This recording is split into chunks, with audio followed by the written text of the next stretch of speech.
Welcome back to Waking Up with Mindful Serenity. And we're going to continue answering questions from the jar within a 10-minute time frame. I have my timer set up. Hopefully this time I'll stay within the 10 minutes. I don't know what's up with me and time lately, but I seem to be challenging it. This concept we have of time anyway. So I pulled a question from the jar. I'm going to take a deep breath and exhale. And the question I pulled out is, are you copycatting Michael Singer in your blogs? Do you not have any original thought? The question was, are you copycatting Michael Singer in your blogs and do you not have any original thought? I'll take a deep breath. Again, so I get ego out of the way, because those kinds of questions can automatically stir up that ego, right? If we have any sensitivity or any trigger points being hit, and causing a reactive kind of answer. But when I take that deep breath, I settle into who I really am, and that greater part of us doesn't feel insulted by anything. And I don't think this was an insulting question. I think this was a very honest and open question that I'll gladly answer. And the first thing I will say is no to either component. Then I'll try my best to explain it. I'll say no, that I'm not copycatting Michael Singer. And no, I do not have any original thought. That being said, let's get back to the question. Why do I say that I'm not copycatting Michael Singer? It's because I want to say to begin with that I have the deepest reverence for Michael Singer's teachings and for Michael Singer as a person. I listen almost every day to his podcasts. I've read almost every book he's written. I got it highlighted and dog marked and everything. These teachings have taken me a lot further in my journey than I was previous to reading, for example, The Untethered Soul, or from listening to him. I do have great reverence for his teachings and the way he teaches. I find he takes the concept of yoga and puts it in a very practical, contemporary, and easy to understand way that applies to everyday life. So it loses much of its woo-woo-ness, which is unfortunate that we have that woo-woo attached to yoga, because it's really a practical way of understanding the mind and getting beyond what the mind can do in keeping us stuck. So it's an amazing practice, and he does an amazing job contemporizing it and making it more practical to the everyday society. That being said, I don't feel that I'm copycatting him. And it's more than just my writer's ego saying that, or my yogi ego, which I hope is diminished to the point where I'm answering this in the most honest and authentic way. I have been practicing yoga, like I said, now for almost 30 years. I've been studying it hardcore as far as scriptures and understanding the message beyond yoga for many, many years. The hatha component was 30 years, and less for the other component, because my Catholic upbringing and conditioning was preventing me from looking into what yoga was for whatever reason. And once I got beyond that, I was so glad to find that wisdom and to understand it, as well as many, many other ancient wisdom traditions, like I said. And I learned so much from poetry and from literature and from science and from philosophy and from psychology. I've just love to learn, so it's been amazing understanding these scriptures. So I have been delving into this long before I heard about Michael Singer, but when I read his book, and I've been studying many contemporary figures as well, like Eckhart Tolle and many, many others, Goldstein and Tara Brach. There's so many I was listening to, Pema Chodron, Thich Nhat Hanh, will always be in my heart. So many teachings and so many great masters and so many contemporary masters, as well as the ancient traditions, which I like to go right down into the core of the ancient traditions, so nothing gets lost in translation, even though there's going to be a loss in translation from one language to the other. I want to get as authentic to the most authentic part of the scripture as I can.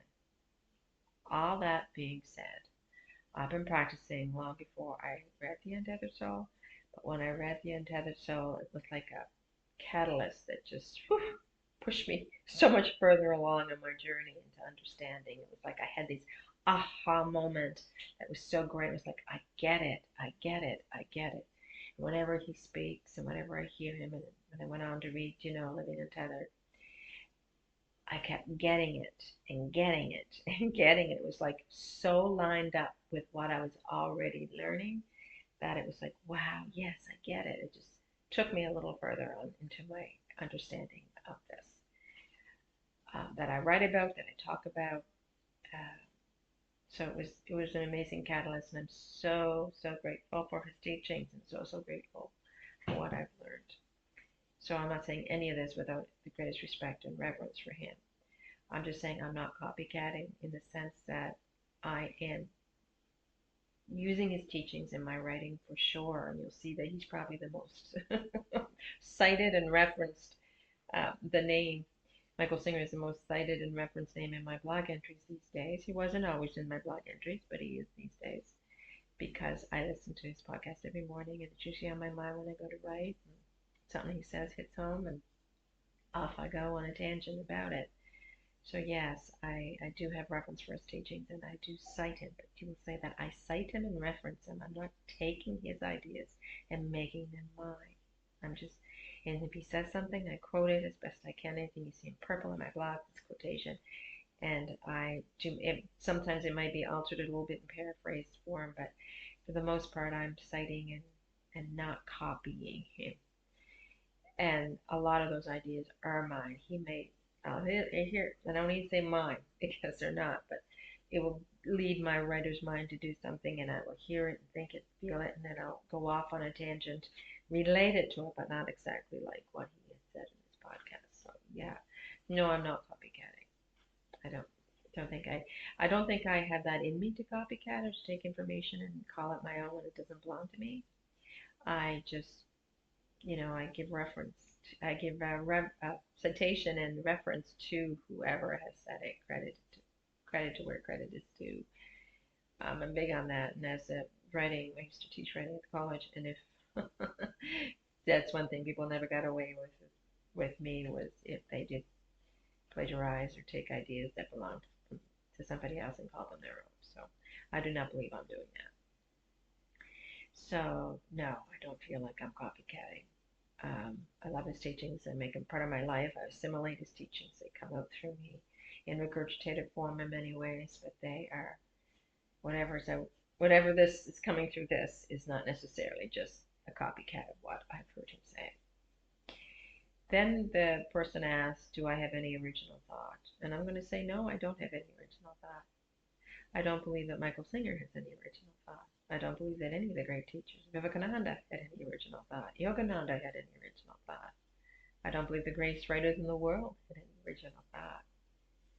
I truly believe the more I understand this yoga thing is that there is all this thought is already within us. All this wisdom that we so call are teaching, and I'm not saying teaching that I'm sharing what he teaches, is already within us. We just sometimes fail to tap into it because it's asleep in us. That part of us is asleep, it's dormant.